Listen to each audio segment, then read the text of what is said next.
Hello hello hello everyone. दोस्तों, 70 plus score करना in each and every subject, ये बहुत से बच्चों के लिए ड्रीम है। और 80 प्लस स्कोर करना, उसमें भी दो सब्जेक्ट्स में। And I am very happy, आज हमारे साथ में यश है, जिसने ये करके दिखाया। दोस्तों, हर सब्जेक्ट में 70 प्लस और 80 प्लस दो सब्जेक्ट में। And this lot of good things जो आज हम लोग सीख सकते हैं, समझ सकते हैं। So welcome to this session. ये सेशन में हम लोग चिल होकर बहुत सारी बातें करेंगे, रिलैक्स होकर बहुत सारी बातें करेंगे, बहुत सारे पहलू को देखेंगे कि हर सब्जेक्ट में अप्रोच कैसे होना चाहिए, हमारा क्लासेस देखते वक्त अप्रोच कैसे होना चाहिए, क्लास के बाद का अप्रोच क्या होना चाहिए, रिवीजन कैसे हम लोगों ने करना चाहिए, राइटिंग प्रैक्टिस कैसे होनी चाहिए। क्योंकि ये सारी चीजें यश कर चुका है, उससे गुजर चुका है। तो गाइज, आराम से बैठिए, एंजॉय करिए, और जो भी इंपॉर्टेंट बातें लगते हैं उसको लिखते जाइए। तो यस यश, मैं सबसे पहले चाहूंगा कि अपना ब्रीफ इंट्रोडक्शन दो। कहाँ से हो तुम, एंड कैसी रही है तुम्हारी अभी तक academic journey, and what ever you like, hobbies hobbies थोड़ा बताओ यार। सो माय नेम इज़ यश और मैं पैदा हुआ था रेवाड़ी में। रेवाड़ी एक गांव है हमारे हरियाणा में। हरियाणा? और अरे भाई, हरियाणा वाले हो भाई, हरियाणा बहुत फेमस है। बोलो बोलो। उसके बाद फिर मेरे पापा ने यहाँ पे हम तब मेरे ताऊ जी यहाँ पे लेक्चरर हैं तो हमें यहाँ पे भेज दिया था पढ़ने के लिए। तो फिर स्कूलिंग स्टार्ट हुई तो I was average scorer school में, मतलब काफ़ी नोटी, मतलब one of the naughtiest student class का। कभी 80s में मार्क्स आते थे, 75 में मार्क्स आते थे, मतलब कभी 90s में कभी आए नहीं। कभी अच्छा, तो सोचा भी मतलब नहीं तुम कि ऐसा, तो बच्चों को ये बोलना है कि भाई जितने भी बदमाश बच्चे रहे हो, नॉटी बच्चे रहे हो, आपके अच्छे स्कोर करने के चांसेस है, सीए में आप बहुत अच्छा कर सकते हो, ऐसे ही बोल रहा हूँ मैं। नहीं, यश ने करके दिखाया दोस्तों, तो फिर यही बोलना पड़ेगा। ग्रेट ग्रेट, बोलो। उसके बाद 10th में भी कोरोना आ गया था तो उसमें भी कुछ खास पढ़ाई हुई नहीं थी। वो ऑनलाइन क्लास के आगे बैठ जाते थे और वो भी निकल जाते थे अपने आप ही। देन उसके बाद 12th क्लास में आए तो थोड़ा सा सीरियस लेने लगे। फिर अकाउंट्स की जो टीचर थी और जो इकोनॉमिक्स की टीचर थी वो भी काफ़ी अच्छे टीचर्स मिल गए। तो उन्होंने इंटरेस्ट बना दिया सब्जेक्ट्स में कि हाँ ये ऐसे सब्जेक्ट है और ऐसा है। मतलब फिर मैं आगे चलने लग गया थोड़ा सा अकाउंट्स में और इकोनॉमिक्स में अपनी क्लास से। मैं यूट्यूब पे देख लेता था किसी भी टीचर का थोड़ा बहुत सब्जेक्ट के क्या पढ़ा रहे हैं, क्या करा रहे हैं। थोड़े बहुत क्वेश्चन सॉल्व कर लेता था और फिर क्लास में जाके मैम को बता देता था कि मेरे पास गया। तो वो भी उन्होंने भी फ्री हैंड दे दिया था थोड़ा बहुत। इतना कुछ वो नहीं था कि ऐसे टाइट रखते थे या करते थे। It was normal. और फिर उसके बाद पापा ने बोला कि क्या करना है, चूज क्या करना है, आगे जाके क्या करना है। तो फिर ऐसे ही मैंने कॉमर्स में, अब ऐसे था कि साइंस ले नहीं सकते क्योंकि इतनी स्ट्रांग नहीं है, कुछ आता नहीं है साइंस में, पहले ही डर लगता था साइंस ले नहीं सकते। तो भाई, तो ऑप्शन बचा नहीं है तो कॉमर्स ले लो, ऐसा? हाँ, ऑप्शन बचा नहीं, अब आर्ट्स का क्या लेना, फिर वो हो गया था तो फिर कॉमर्स से सब उसमें ले रहे थे तो कॉमर्स ले लिया। फिर उसके बाद अकाउंट्स में इंटरेस्ट बना। फिर मैंने ऐसे गूगल में कर रहा था कि क्या क्या कर सकते हैं कॉमर्स में, अपनी फील्ड में क्या क्या कर सकते हैं। तो हर जगह जहाँ पे भी देखो वहाँ पे सबसे ऊपर सी आ रहा था, सी ए करो, सी ए करो, सी ए करो, लाइक कि ये बेस्ट कोर्स है हमारी फील्ड का। करेक्ट। तो मैं पापा के साथ, मैंने पापा से डिस्कस किया कि ये करना है और पापा ने भी कहीं ना कहीं बताया कि हाँ अच्छा है, लाइक इसमें स्कोप है, रिवॉर्डिंग करियर है, तो ठीक है अच्छा है। तो फिर मैं और एंड पापा दैट्स तो how CA journey started and so on. That's हाँ। ग्रेट।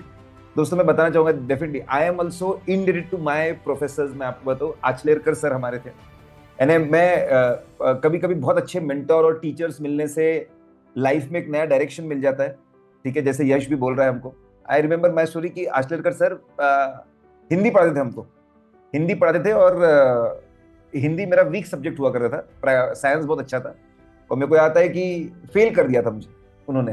तो मैं बहुत दुखी हुआ कि यार मैं फेल कर दिया सर ने मुझे। तो जाके मैंने उनसे बात की, तो बोले मुझे ठीक नहीं लगता रवि, तुम बाकी सब्जेक्ट्स में इतना अच्छा करते हो, हिंदी में इसलिए कम क्यों? इसलिए मैंने सोचा कि तुमने और मेहनत करनी चाहिए। तो फिर मैंने सर को बोला, सर प्रॉब्लम ये है कि मेरा इंटरेस्ट नहीं बन रहा हिंदी में, मैं पढ़ नहीं पा रहा हूँ। एंड मैं बात आज भी बच्चों को, मैंने क्लास में तुमको भी बोला होगा, अगर कभी भी आपका पढ़ने में कोई भी मन ना करेगा, ठीक है, आज से 20 साल पहले मुझे ये एडवाइस सर ने दी थी, और आज भी फॉलो करता हूँ, सभी बच्चों को भी बोलता हूँ, कभी भी तुम्हारा पढ़ने का कोई मन ना करे, सिर्फ उन्होंने मुझे ये बोला कि बेटा एक काम करो, हिंदी की बुक खोलो और चैप्टर के एंड में जो क्वेश्चंस है, क्वेश्चंस पढ़ना, आंसर मत पढ़ना। बोले आंसर बिल्कुल मत पढ़ना, डोंट रीड एनी आंसर, सिर्फ क्वेश्चंस पढ़ लो। मतलब पक्का सर? हाँ, बोले सिर्फ क्वेश्चन पढ़ो, बहुत ध्यान से क्वेश्चन पढ़ना। तो ठीक है सर। मैं क्वेश्चन पढ़ता गया, by the time I reach fifth sixth question, मेरे दिमाग में इतनी क्यूरोसिटी हो गई, इतनी क्यूरोसिटी हो गई कि इसके आंसर क्या होंगे। और उस क्यूरोसिटी से मैंने पहली बार हिंदी का पूरा टॉपिक पढ़ा, and I topped in Hindi subject. मतलब मुझे उस दिन समझ में आया कि हमारे मेंटोर की बोली हुई एक बात, एक सही डायरेक्शन कैसे एक बहुत बड़ा बदलाव ला सकती है। And I am so happy कि ऐसे टीचर्स हैं जैसे यश बोला बता रहा है कि अकाउंट्स के और इकोनॉमिक्स के बहुत अच्छे टीचर्स मिले और उससे पूरी चीजें बदल गई। तो मैं आपको बोलूंगा दोस्तों, कहीं पर भी आपको कोई अच्छा मेंटोर मिलता है और आपको ऐसा लगता है यार ये बहुत सही गाइडेंस देते हैं, उनका पीछा जिंदगी मत छोड़ना। मैं बात तो आज भी स्टूडेंट्स है कि जो जॉब कर रहे हैं उसके बाद में भी पूछते हैं सर जॉब चेंज कर रहा हूँ, मतलब बेटा अब तो तेरे को याद समझता है तेरे जॉब का, नहीं बोले आप बता दो। ग्रेट गाइस, फैंटास्टिक यश। तो लॉट ऑफ गुड लर्निंग्स। और मुझे लगता है कि जितने भी बच्चे हैं जिनको ऐसा लगता है कि यार मैं स्कूल में अच्छा नहीं था, उनको घबराने की जरूरत नहीं है, हमारे साथ में यश है, उसने इतना अच्छा किया है, तो सब बच्चे अच्छा कर सकते हैं। तो बहुत नॉटी थे, तो बचपन से कोई गर्लफ्रेंड वर्लफ्रेंड थी कि नहीं थी? नहीं सर ऐसा कुछ नहीं था। नहीं थी सर। ये बोले ये वीडियो तो मैं पापा में कोई बताने वाला हूँ, क्या बात कर रहे हो आप, यहाँ पे थोड़ी सब कुछ मैं बोलूंगा ठीक है, okay okay great, fantastic. Now तुमने ऑलमोस्ट 70 प्लस सब में स्कोर किया, दोस्तों 70 प्लस सब में स्कोर किया हुआ है, ठीक है। तो मुझे बताओ कि तुम्हारा क्या अप्रोच रहा हर सब्जेक्ट में? तुमने इतना अच्छा स्कोर किया और 83 टैक्स में और ऑडिट में तुमने स्कोर किया। What do you think was, तुम क्या बोलोगे कि कौन सी 3 सबसे इंपॉर्टेंट चीजें कि जिससे मेरी पढ़ाई हर सब्जेक्ट में इतनी निखर के रही? मेरे साथ ऐसा हुआ कि जिन 2 सब्जेक्ट के मेरे को सबसे ज्यादा डर लगता था, टैक्स और ऑडिट से, उन दोनों में सबसे ज्यादा मार्क्स है। अच्छा, जिसमें सबसे ज्यादा डर लगता था उन सब में सबसे ज्यादा मार्क है? हाँ। ओके, तो ग्रेट, दैट्स फैंटास्टिक। मतलब डर लगता है तो अपॉर्चुनिटी है वहां पे। और okay, फिर तो मतलब उसमें तुमने मेहनत भी ज्यादा की होगी सबसे ज्यादा।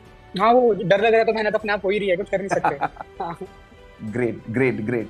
और बोलो तो मतलब क्या तुमको लगता है कि what contributed to very good scores? First of all sir, सबसे जो मेजर पार्ट प्ले करता है वो प्लानिंग, कि आप कैसे प्लान करते हो, कैसे आप like execution is one thing and planning is one thing, कि आप कैसे स्टार्टिंग से प्लान करते हो। तो मैंने प्लान किया था पहले, सबसे पहले कि मैं बोथ ग्रुप के लिए अपेयर करूंगा, बट जैसे पीछे पीछे मतलब चलता गया तो, और फिर जहाँ पे मैं ओल्ड कोचिंग में मैंने 2 ऑफलाइन सब्जेक्ट्स लिए थे, वहाँ पे कुछ डिस्प्यूट्स होने लगे, तो फिर मेरे को लगा कि अब स्ट्रेस ज़्यादा हो रहा है, क्योंकि सिलेबस हो नहीं रहा है, डेट्स अप्रोच कर रही हैं, और हमारे टाइम पे तो वो भी हो गया था कि पोस्टपोन होंगे, इलेक्शन सारे पोस्टपोन होंगे नहीं होंगे। तो उसमें भी कहीं ना कहीं थोड़ा रिलैक्स हो जाता है बंदा कि हाँ हो जाएंगे, हर बार हुए, इस बार भी हो जाएंगे, वो नहीं हुए। तो फिर थोड़ा सा झटका सा लगा कि पोस्टपोन अब तो नहीं हुए। अब तो फिर मैंने डिसाइड कर लिया था कि इतना ज़्यादा स्ट्रेस लेना वर्थ इट नहीं है, कि अपने आप को मतलब काट काट के रखो, और फिर जाके फिर, और मैं फिर भी मेरे को पासिंग मार्क्स आते हैं, अगर मैं पास हो भी जाता तो भी मैं शायद 41 लाता, 43 लाता, तो पासिंग मार्क्स लेके आ जाता, उससे ज़्यादा क्या कर रहा था। तो फिर मैंने किया कि चलो 3 सब्जेक्ट है, 3 सब्जेक्ट्स पे अच्छे से फोकस करते हैं।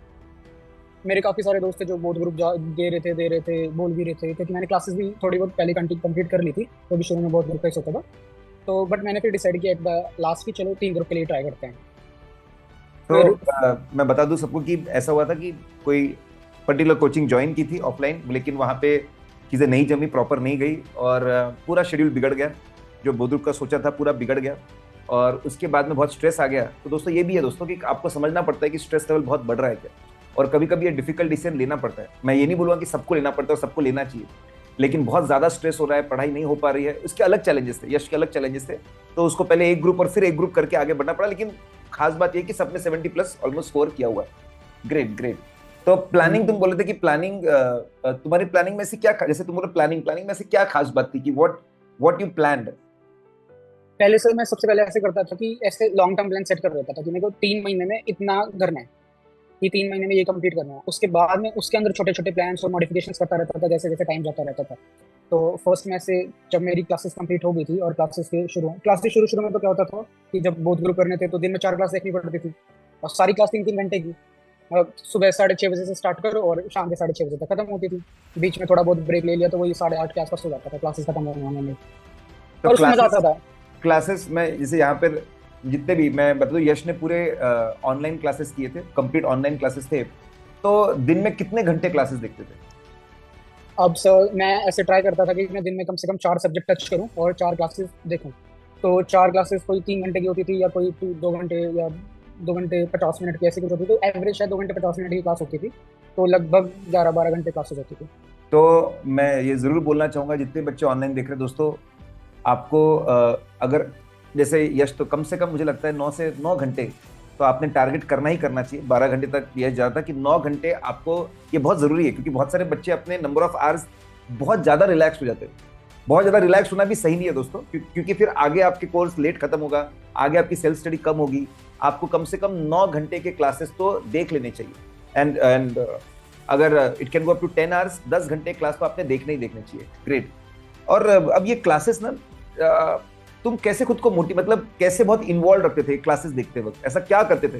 ये क्योंकि ये सभी प्रॉब्लम्स, दोस्तों ये सेशन का हमारा ऑब्जेक्टिव ये है कि जिसने रिसेंटली ये सारी चीजें अचीव की है वहां से हम एक्सट्रैक्ट करें एक्सपीरियंसेस, प्रॉब्लम्स, सॉल्यूशंस, और आप लोग सीखे उसको, कि उससे आप सीखे। तो क्लासेस देखते वक्त बहुत बार बोरिंग हो जाता है, स्ट्रेस आ जाता है, मन नहीं लगता है, डिस्ट्रैक्शंस होते हैं। ऐसा क्या किया कि रोज इतने घंटे क्लासेस देखना पॉसिबल हो? पहली बात तो क्या होता है कि सर अब टीचर्स इतना इनोवेटिव हो गए हैं कि बोर होने ही नहीं देते हैं क्लास में। मतलब कोई लाइव एग्जांपल लेंगे या कुछ कहानी बताना शुरू कर देंगे बीच में, जैसे उनको लग रहा है कि ये टॉपिक है, ये खिंच रहा है, कि ये बोरिंग अब होता ही पाइल अप होता जा रहा है टॉपिक, उसके ऊपर कुछ ना कुछ ऐड ऑन होता ही जा रहा है। तो कोई बीच में कहानी बता दी, कोई ऑडिट से रिलेटेड कहानी, जैसे आप करते थे कि मतलब बीच में आपने जो लास्ट टाइम या कभी ऑडिट किया था, जो आप उसके बीच में कुछ कुछ शॉर्ट स्टोरीज बताते थे कि आपके प्रिंसिपल ऐसे करते थे, हमारे प्रिंसिपल ऐसे थे, हम ऐसे ये मस्तियाँ करते थे। तो ऐसे टीचर ही बोर नहीं होने देते पहली बात तो। तो यार ये इतना हम्बल बंदा है, ये बोलता है कि टीचर्स को क्रेडिट दे रहा है। अच्छा, अच्छी बात है, लेकिन बता तेरी तरफ से क्या स्पेशल किया? हम तो यार हर बच्चे के पास वही वीडियो, वही लेक्चर्स है। सर ऐसा तो कुछ नहीं था, बस मेरा इंटरेस्ट जाग गया था कि अब करना ही है तो अच्छे से ही कर, क्योंकि 4-5 महीने ही है। इससे पहले कभी कुछ ऐसे ध्यान दिया नहीं था पढ़ाई पे, इतना ज्यादा कभी फोकस किया नहीं था। तो अभी जब सबको पता है कर रहा है तो फिर अच्छे से ही कर, इसको क्या इंटरेस्ट, ये बात भी सही है कि जो मुझे समझ में आया कि एक इंटरेस्ट, एक सच्चा लगाव होना सब्जेक्ट से, और दूसरा कमिटमेंट, कि भाई कमिटमेंट है, मैंने ठान लिया है, अब इसको करने के लिए जो भी लगे मैं करूंगा। हमें जैसे मेरा एक दोस्त था, वो भी मेरे सेम, उन्होंने भी सेम सब्जेक्ट की सेम टीचर से क्लास ली थी। तो हमें फिर ऐसे भी लगे रहते थे कि आज मैंने इतनी क्लास देखी, तूने इतनी क्लास देखी, मैं इतना आगे हाँ, निकल गया। या दैट्स वेरी गुड। यही तो मैं चाहता हूँ, ये निकल कर आए बाहर। दोस्तों तो इसको हम बड़ी सिस्टम बोल सकते हैं, कंपेनियन सिस्टम बोल सकते हैं। वेरी इंपॉर्टेंट, कोई ना कोई आपका कंपेनियन होना चाहिए जिससे आपने बात करनी चाहिए, शेयर करना चाहिए, तेरी क्या प्रोग्रेस है, मेरी क्या प्रोग्रेस है, मन हल्का करना चाहिए। तो फ्रेंड सर्कल, मतलब फ्रेंड सर्कल तुम्हारा कितना, मतलब ये सब दौरान तुम लाइब्रेरी में पढ़ते थे, घर पे पढ़ते थे? नहीं, घर पे ओके, पढ़ते घर पे पूरा पढ़ते थे। लेकिन जैसे अब ये बहुत अकेले अकेले बोरिंग हो जाता है, तो कितने दोस्तों से बात करते थे, कितनी बात करते थे, क्या बात करते थे? मैंने सर ऐसे था कि 2-3 दोस्त थे, दो तो थे जो मेरे साथ इंटर ही कर रहे थे, और एक दोस्त थी जो मेरे साथ फाउंडेशन कर रही थी। तो मैं क्या करता था कि कभी कभी उसको फाउंडेशन का कुछ कुछ पढ़ा देता था, और उसके बदले में अपना उनको बोल देता था कि अब मेरे से ये सुन लो, मैं पीडीएफ भेज दूंगा और अभी आप मेरे से सुन लो, कि मेरे से इसके बारे में, इसमें कोई क्वेश्चंस पूछ लो, इसमें कोई क्वेश्चंस पुट अप कर लो। या मैं अपने दोस्तों को बोल देता था कि कुछ नहीं आ रहा तो मेरे से समझो, मेरे को भले ही कम आता हो पर मैं ट्राई करूंगा कि कुछ ना कुछ तो बता दूं, कम से कम मेरा तो रिवाइज हो ही जाएगा उसमें। तो मैं उसमें ऐसे 2-4 दोस्त थे मेरे जिनके साथ हम ऐसे करते थे बार बार क्वेश्चन। Very important. कभी कभी मैं देखता हूँ कि बच्चे जो ऑनलाइन क्लासेस देखते हैं लॉस्ट हो जाते हैं, एकदम अकेले एकांत में है, अलग ही दुनिया में चल रहे हैं, सबसे डिटैच हो चुके हैं। Guys, we are social animals, हम लोग को सोशल बीइंग्स है, हम लोग बहुत ज्यादा है कि हम कम्युनिकेट करें। क्लास में मैं मजाकिया तौर बोलता, सुबह दोपहर शाम जोर जोर से हंसना जरूरी है, दोस्तों से चकल्लस करना जरूरी है, टाइम पास करना जरूरी है, मुस्कुराना जरूरी है। अगर आप ये नहीं करोगे तो लाइफ झंड बन जाएगी, और फिर वैसा हो गया तो पढ़ाई तो कहीं होने वाली नहीं है। So I think good circle and study related talking, study related approach, that helped a lot. Correct? Yes sir. Great. और मुझे बताओ कि जब दिन भर पढ़ते ना, बहुत ज्यादा स्ट्रेस, अगर कुछ ऐसा कुछ करते जिससे डी स्ट्रेस हो सको या फिर इससे एनर्जाइज हो सको, और हेल्थ के लिए ऐसा कुछ करते थे, माइंड और बॉडी के लिए क्या करते थे? Anything special? हाँ, जो मेरे स्कूल के दोस्त थे मैं उनसे मिलने चला जाता था, या फिर जैसे पूरे दिन क्लास हुई और रात को नींद नहीं आ रही है तो हम रात को नाइट आउट पे चले जाते थे। मतलब there was a perfect balance between कि दोस्तों के साथ भी घूमना है, पढ़ना भी है, इसमें मतलब बोरिंग नहीं होना चाहिए, मोनोटोनस ऐसे कि ये रुक सी नहीं जानी चाहिए, ऐसे बस चलता रहना चाहिए कि इसमें मजा भी आ रहा है, सब कुछ हो रहा है। तो मैं बास्केटबॉल खेलने चला जाता था शाम को, ये सब करते थे। यार ये बहुत ही, यार 10-12 घंटे क्लास देखने के बाद सही में आदमी, मैं यही बोलूंगा बच्चों को कि दोस्तों खुद को ऐसे बहुत काट के मत रखो। अब बहुत ज्यादा काट के रखा हुआ है, बांध के रखा हुआ है, एकदम आदमी को सांस लेने की जगह ही नहीं बची है, बस दिन रात मन को मार रहा है। ये भी सही नहीं होता, बैलेंस करना जरूरी है। भले ही तुम रोज डेली बेस पे बहुत समय नहीं दे सको, लेकिन हफ्ते में कुछ समय तो खुद के लिए निकाल लो। बास्केटबॉल खेल लिया, नाइट आउट, भाई संडे हाफ डे, तो आपको संडे हाफ डे का ब्रेक चाहिए, जो तुम्हारे मन में आता सब करो ताकि आप अगला हफ्ता एनर्जाइज कर सको। मैं तो सर डेफिनेटली करता था ये कि एक दिन तो हफ्ते में ब्रेक होता ही होता था, उस दिन बिल्कुल टच नहीं करता था, कुछ भी टच नहीं करता। तो क्या करते उस दिन? फिर उस दिन दोस्तों के साथ घूमते थे उस दिन सर। दोस्तों के साथ घूमो फिरो, हाँ, नींद पूरी करो। ग्रेट गाइज, ये बहुत, क्योंकि आप खुद के लिए भी एक दिन, हफ्ते में एक दिन तो मैं शायद अफोर्ड नहीं कर पाएंगे बच्चे क्लासेस के साथ, आधा दिन तो खुद के लिए दे ही दो। हाँ, जो रिकॉर्ड वर्जन में शायद वो ऐसा कर सके। Great great great. एंड ये पूरे जर्नी में कोई बहुत चैलेंजिंग समय आया, बहुत दिक्कत आई, और कैसे उससे बाहर निकले? हाँ, एक दो इंस्टांसेस से, एक तो वो था जब डिसीजन लेना पड़ा कि बोथ ग्रुप से सिंगल ग्रुप पर शिफ्ट होना है, और एक था जब मेरा रिजल्ट लेट ही होता जा रहा था, डिले होता जा रहा था, रिजल्ट ही नहीं आ रहा था। और फिर उसके बाद जब तक रिजल्ट हाथ में नहीं आ जाता, अगला अगला ग्रुप पढ़ने का मन नहीं करता, क्योंकि कितना भी अच्छा पेपर गया हो कभी करेक्ट श्योर हो ही नहीं करेक्ट। सकते। एंग्जाइटी रहती है उसकी। कि कितना ही अच्छा पेपर गया हो कभी श्योर हो ही नहीं सकते कि पास हो गए नहीं हो गए, हो गए नहीं हो गए। तो जब तक वो, फिर जब रिजल्ट आया तो 1.5 महीने के आसपास बचा था। और फिर उसमें दोबारा वो होने लगा कि अब 1.5 महीने में 3 सब्जेक्ट दोबारा कैसे रिवाइज करूँ अच्छे से, कैसे इनको पढूं, कैसे इनकी क्लासेस कंप्लीट करूँ। तो ये 2 फेजेस थे। फाइन। तो डिफिकल्ट मोमेंट दोस्तों आते हैं, उससे बाहर भी निकलते हैं। मुझे बताओ, ऑडिट का क्लास बहुत ऑडिट का क्लास कैसे, मैं तुमको कैसे मिला, और तुमको क्यों लगा कि सर रवि सर से ऑडिट पढ़ना चाहिए and it will be beneficial for me? जब मैंने अपनी जीएसटी की क्लासेस स्टार्ट करी थी विशाल सर के साथ, वी स्मार्ट से, तो विशाल सर ने अपनी चार्ट बुक से हमें पढ़ाया था। तो वो चार्ट बुक्स में मैंने देखा कि मैंने आईसीआई का मॉड्यूल देखा, तो उसमें कम से कम 300-400 पेज थे जिसमें जीएसटी खत्म हो रही थी। और सर के वही चार्ट बुक में वो 30 पेज में खत्म हो रही थी पूरी। तो मैंने करेक्ट। फिर थोड़ा दिमाग लगाया कि 400 पेज अगर मैं महीने में 15 दिन में अगर पूरे पढ़ूंगा तो 2 बार ही रिवाइज होंगे। 30 पेज है, मैं अगर रोज 10-10 पेज भी पढ़ता हूँ, अच्छे से याद करने की भी ट्राई करता हूँ 10-10 पेज, तो 30 दिन में मेरी 10 रिविजन हो गई जीएसटी की। तो वहां से जब मैं उनका रैपिड रिवीजन देख रहा था, so I got to know about your chart book also, कि सर ने ऑडिट के लिए भी चार्ट बुक बना रखा है। तो फिर तो मैंने डिसाइड कर दिया था कि I go for Ravi sir only. तो मतलब पहले तुमको चार्ट का मैजिक, जीएसटी में विशाल सर से पढ़ने के बाद चार्ट का क्या मैजिक है, कैसे अंडरस्टैंडिंग, रिटेंशन, और फिर एक्सप्लेनेशन, फिर उससे तुम जुड़े। यस ओके, उससे तुम जुड़े और बोले कि यार सर के पास भी चार्ट बुक के 80 पेज में खत्म हो रहा है, मैं ये करूंगा। हाँ सर। Great great great. अच्छा, ऑनेस्टली बताओ कि सब्जेक्ट ज्वाइन करने से पहले ऑडिट के बारे में क्या सुना था, and what were the apprehension, तुमको क्या लगता था? जब फाउंडेशन में था तो जब जैसे किसी सीनियर से पूछ लिया कि भैया कैसा है सब्जेक्ट, कैसा है ये कैसा है, तो सबका वही था कि टैक्स और ऑडिट सबसे भयंकर चीज है। मतलब ऐसे बोल के चले जाते थे कि फाउंडेशन एक तरफ, ऑडिट एक तरफ, पूरा कि फाउंडेशन के 4 सब्जेक्ट एक तरफ, ऑडिट एक तरफ। या इतना डरा रखा था कि मतलब ये तो पता नहीं क्या ही आएगा इसमें से, तो क्या ही पूछ लेंगे। बट ऐसा जब पढ़ा आपके साथ और जब क्वेश्चन सॉल्व किए, जब पास्ट ईयर क्वेश्चन पेपर्स देखे, और फिर पता चला कि एमसीक्यू में 30 मार्क्स के, और शुरू शुरू में तो ये था कि उसमें वो आते थे, ट्रू फॉल्स भी आते थे 14 नंबर्स के, तो वो एकदम से हटा दिया उन्होंने।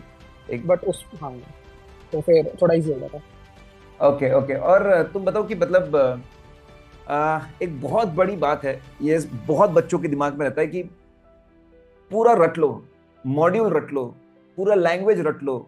मैं देखता हूं कि बच्चे एज इट इज लिखो।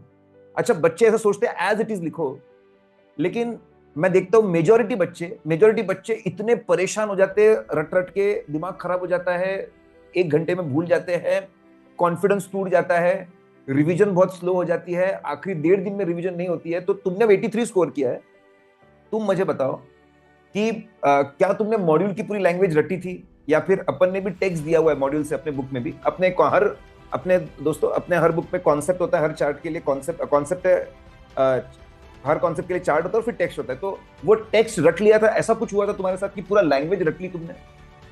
तो जैसे आप क्लास में बताते थे कि रट नहीं सकते, और कोई जैसे बच्चा वहां पे बोलता क्लास में कि रट सकते हैं, तो आप कहते थे तो रट के दिखा। मैं कितना रट लेगा, मतलब 500 पेज रट लेगा, नहीं रट सकता। मतलब रट रट के भी कितना ही रट लेगा कोई। तो एट द एंड तो वो ये कि जब तक पूरा समझ में नहीं आ जाता, जब तक पूरा कॉन्सेप्ट नहीं पता, वो रटना हो ही नहीं सकता कभी भी। तो मेरे दिमाग में पहले से क्लियर था कि अगर परफेक्शन के पीछे भागने लग गया ना, कि एक एक वर्ड मैच हो, एक एक हाँ सेंटेंस हाँ। मैच हो, तो वो कभी नहीं हो पाएगा। उसका वो बेफालतू का सिर्फ स्ट्रेस आने लगेगा कि ऐसे नहीं ऐसे होना चाहिए था, फिर मैं आंसर मैच करूंगा तो मेरे को दिखेगा कि ये डिफरेंट है, ऐसे नहीं ऐसे लिखना चाहिए था। तो उसके पीछे मैंने फिर सोचा कि नहीं, इससे बेटर है कि जो आप कीवर्ड्स हाईलाइट कराते हो या जो मैं पढ़ते हुए कीवर्ड्स हाईलाइट कर लेता था, तो उन पे ज्यादा फोकस किया मैंने, रादर देन कि मैं पूरे ऐसे रखने की कोशिश करूँ। तो सिर्फ कीवर्ड्स पे और फ्लो पे फोकस किया कि हाँ ऐसे ऐसे ऐसे हो रहा है। तो यहाँ पे बोलूंगा, जैसे हर चीज में आज के डेट में बैलेंस होना चाहिए, वैसे यस ही यस। याद कितना रखना और कैसे रखना, इसमें भी बैलेंस होना चाहिए। और बहुत सारे बच्चे बैलेंस नहीं बना पाते, वो एक तरफा एक एक वर्ड रटने को जा रहे हैं। ऐसा नहीं होगा दोस्तों, याद तो रखना पड़ेगा, याद रखना पड़ेगा, मतलब कोई उसमें डाउट ही नहीं है। लेकिन आप कितनी चीजें याद रखनी, जैसे चार्ट के अंदर की इंपॉर्टेंट चीजें, भाई चार्ट में 4 पॉइंट्स पे मुद्दा बोला है, उतनी बातें तो मेरे को याद होनी चाहिए, कम से कम उतनी बातें मुझे याद होनी चाहिए, वो मैं लिख कर आ जाऊंगा। ये समझ में आता है कि हाँ भाई इंपॉर्टेंट बातें याद रखिए। दोस्तों मैं यही बोलूंगा, प्लीज ब्लाइंडली आप पूरा लैंग्वेज, मैं देखता हूँ बच्चे डेफिनेशन लर्न कर लेते पूरी, डेफिनेशन लर्न कर रहे हैं, अरे भाई कितनी डेफिनेशन लर्न करेगा, कहाँ कहाँ के ऑब्जेक्टिव्स ऑफ ऐसे याद कर रहे हैं, अरे क्या कर रहा है भाई तू। करेक्ट। दोस्तों प्लीज ये निकालिए, हमारे साथ में यश 83 स्कोर किया, अगर वो स्कोर कर सकता है अपने कॉन्सेप्ट्स क्लियर करके, इंपॉर्टेंट पॉइंट्स को ध्यान में रख के ओन लैंग्वेज में उसको लिख करके, देखो चार्ट के अंदर ओन लैंग्वेज और जो इंपॉर्टेंट वर्ड है उसका मिक्सचर है, मिश्रण है, और वो उसके बेसिस पे, मतलब उसने अपना पेपर मेजोरिटी ओन लैंग्वेज में लिखा हुआ है, ओन लैंग्वेज में लिखा हुआ है विद इंपॉर्टेंट टर्मिनोलॉजी। अगर उसको इतने मिल सकते दोस्तों तो आपको मिल सकते, प्लीज ब्लाइंडली रट्टा मत मारिए, ठीक है, इट इज सुसाइडल। अच्छा, राइटिंग प्रैक्टिस के लिए क्या किया था? राइटिंग प्रैक्टिस के लिए मैं ऐसे करता था, जैसे एक कोई भी चैप्टर है उसके लाइक समवॉट लाइक 32 क्वेश्चन हैं, तो मैं करता था कि जो टॉप क्वेश्चन है या जो अभी रिसेंटली आस्क क्वेश्चन है उनको तो एक बार हाथ से निकालूं, मतलब एक चैप्टर से लगभग 10-11 क्वेश्चन तो मैं लिखूं। तो हर चैप्टर से मैं 10-11 क्वेश्चन लिखा था। और ऐसे करता था कि 10-11 क्वेश्चन ऐसे नहीं है कि चैप्टर खत्म हो गया तभी लिखना शुरू करूंगा, नहीं, मैं शुरुआत से ही रोज 3 क्वेश्चन करना, कभी किसी दिन 4 क्वेश्चन करना, ताकि वो फ्लो बना रहे। और लास्ट में जाके ये ना हो कि अब 10 क्वेश्चन लिख, एक दिन बैठ के अब 11 क्वेश्चन लिख। ऐसे नहीं करता था, शुरू से ही मैंने स्टार्ट कर दिया था कि आंसर प्रैक्टिस करनी है, इसलिए बस वो ऐसे हो जाता तुम्हारी बैच में डीपीक्यू चेक करके फैसिलिटी नहीं थी उसमें था। फैसिलिटी तुम्हारी उसमें बैच में? डीपीक्यू आते थे, बट क्योंकि मैंने रिकॉर्डेड लिया था ना तो मैं अपलोड ही कर हाँ, सकता था। मैं सबको हाँ। बता दूं, इनकी बैच में चेकिंग का मैंने शुरू किया था, तब रिकॉर्ड वालों के लिए फैसिलिटी नहीं थी। अब ऐसा है कि अब रिकॉर्डेड वाले, फेस टू फेस, लाइव वाले, रिकॉर्ड वाले, कोई भी हो, सबके लिए वो फैसिलिटी है। बट लेकिन आई एम वेरी हैप्पी कि तुमने रेगुलर बेसिस पे क्यों नहीं लिखे, तो मैं सबको बोलना चाहूंगा क्लास के साथ साथ में चैप्टर खत्म होता है तो 10-12 क्वेश्चन लिखिए। करेक्ट। और क्या स्पेशल किया कुछ ऑडिट के क्लास के साथ रेगुलरली क्या करते थे? एक तो मैं रोज रात को आपकी जो ऑडियो रिवीजन होती थी ना ऑडियो मेरे पास तो रिवीजन। शुरू से ही पहले थी, क्योंकि मेरे तो रिकॉर्डेड बैच है, वो पहले से रिकॉर्डेड थी। तो मैं वो सुनता था रोज की, और साथ में एक बार ऐसे निकाल लेता कि आगे से कि हाँ आपको क्या कैसे क्या जे हुआ है, जे हुआ है, ताकि उससे मैं कनेक्टेड रहूँ चैप्टर से और सब्जेक्ट से, उससे मैं दूर ना हो जाऊँ कहीं ना कहीं कि कुछ नया स्टार्ट हो और मैं पहले का भूल जाऊँ, तो वो नहीं होता था बिल्कुल भी।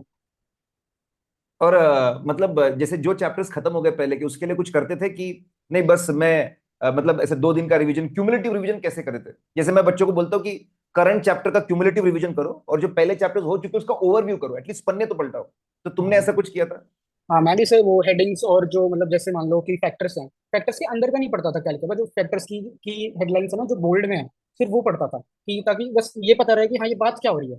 एग्जैक्टली नहीं पता कि पूरा क्या लिखा है, वो याद भी नहीं हो रहा, सिर्फ ये पता है कि बात क्या हो रही है यहाँ पे, सिर्फ वहां मोटा तक पढ़ता मोटी, था। मोटा मोटी कॉन्सेप्ट क्या है हाँ ये। दोस्तों? ये दैट्स वेरी इंपॉर्टेंट कि भाई पहले ही बाद में आपको जो पहले चैप्टर्स खत्म भी हो चुके हैं उसके टच में हम लोग, हाँ मोटा मोटी क्या है, मोटा मोटी क्या है, मोटा मोटी क्या है, क्या चीज चल रही है, वो चल रहा है। Great great. और मुझे बताओ ऑडिट कितने बार रिवाइज किया था तुमने? ऑडिट 80 पेज की बुक थी, 4 दिन में हो जाती थी, तो कम से कम 15-20 बार तो किया होगा। 15-20 बार? हाँ क्या जी। बात कर रहे हो यार, नहीं नहीं, दिस इज तो अनरियल। 80 पेजेस तो थे, रोज अगर 20 भी पढ़ेंगे तो 4 दिन में हो गए। हाँ लेकिन यार चलो, मैं, चलो 10 बार मान ले चले फिर भी, बट दैट्स दैट्स एक्सेप्शनल। मतलब जो मुझे समझ में आ रहा है दोस्तों कि इतना अच्छा स्कोर करने का एक बहुत ज्यादा ये है, multiple time revision revision revision revision revision, और ऐसा भी नहीं रट्टे वाली रिवीजन, अंडरस्टैंडिंग वाली रिवीजन है, सोच समझ के रिवीजन लगाई जा रही है। ऐसा नहीं ए ए बी, ऐसा नहीं कि भाई हाँ क्या है रिवीजन, क्या है रिवीजन, क्या है रिवीजन, क्या है रिवीजन। दोस्तों कितने सारे मैं हाई स्कूलर से बात करता हूँ, बार बार चीजों को रिवाइज करना इज ट्रू सक्सेस। करेक्ट। जैसे अभी मैं अगर देखता हूँ दोस्तों, आपका पेपर का लेवल बढ़ता जा रहा है सी इंस्टीट्यूट का। अभी आजकल क्या है कि तुम्हारा पेपर कंपैरेटिवली वो भी अच्छा था, लेकिन देख रहे हो कि लेवल बढ़ता जा रहा है। इंस्टीट्यूट के पास में एआई क्वेश्चंस बनाने के लिए नए नए क्वेश्चंस, अलग अलग टाइप के क्वेश्चंस, अलग अलग एमसीक्यूज, अंदर घुस घुस के कहीं से भी कुछ भी पूछ रहे हैं। तो मैं चाहता हूं कि न्यू क्वेश्चंस को एग्जाम में कैसे टैकल किया? सर न्यू क्वेश्चंस में क्या होता है कि ज्यादातर तो ऐसा नहीं है कि कुछ सिग्निफिकेंट चेंज कर देते हैं। कॉन्सेप्ट तो मोटा मोटी वही है कि जो पढ़ा है, जो आईसीआई के मॉड्यूल में लिखा है, जो आपकी बुक में लिखा है, कॉन्सेप्ट वही है। बस उसमें कभी थोड़े एड ऑन्स कर देंगे, कुछ एक चीज एक्स्ट्रा पूछ लेंगे, या ऊपर कुछ कहानी बता देंगे, फिर नीचे क्वेश्चन पूछ लेंगे। तो उसका मेरे को जो मेन वो लगता है कि अगर आपने राइटिंग प्रैक्टिस करी है तो आपको पता है कि आंसर कैसे लिखना है, कि क्वेश्चन में ऐसे ऐसे पूछ रहा है, और तो आपको पता है ऐसे ऐसे स्टेप वाइज आंसर लिखना है। तो बस मैं उसको फॉलो करता था, तो हो जाता था न्यू क्वेश्चन। नॉट कि उसमें हमेशा फुल मार्क्स आएंगे, बट एटलीस्ट इतना तो करो कि 4 का है तो कम से कम 2.5 दे दे, 3 दे दे, 4 नहीं है तो कम से कम कुछ तो आए, खाली ना जाए। अच्छा, और तुम ऐसा करते थे कि मेरा आंसर एग्जैक्टली क्वेश्चन बैंक के आंसर से मैच हो जब तुम नहीं पढ़ते थे? नहीं अभी नहीं। मैं बहुत सारे बच्चे देखता हूँ सर, मतलब अनफॉर्चुनेटली क्या हो गया, बच्चों को ऐसा लगने लगा है कि क्वालिटी आंसर वो होता है जो एज इट इज मैच हो, एज इट इज मैच हो, उसको क्वालिटी समझने लगे। अरे हम कोई हम वी आर नॉट मशीन्स, हम कोई प्रिंटर थोड़ी है कि यहाँ पे स्कैन किया और यहाँ पे प्रिंट किया, यहाँ पे स्कैन किया यहाँ पे प्रिंट किया। तो तुमने कभी ऐसी कोशिश की, मेरा आंसर मैच हो रहा है सजेस्टेड से, कि तुमने कॉन्सेप्ट डिलीवर करने पे ज्यादा ध्यान दिया? मैंने ये ट्राई किया कि जो जो वो बातें टच कर रहे हैं ना, कि जिस जिस बारे में वो क्वेश्चन आंसर में बता रहा है, बस मैं भी वो बातें बता दूं। ऐसा नहीं कि डिट्टो वो बताऊं, बस वो बातें आ जाए मेरे में, तो वो मेरे लिए परफेक्ट आंसर था।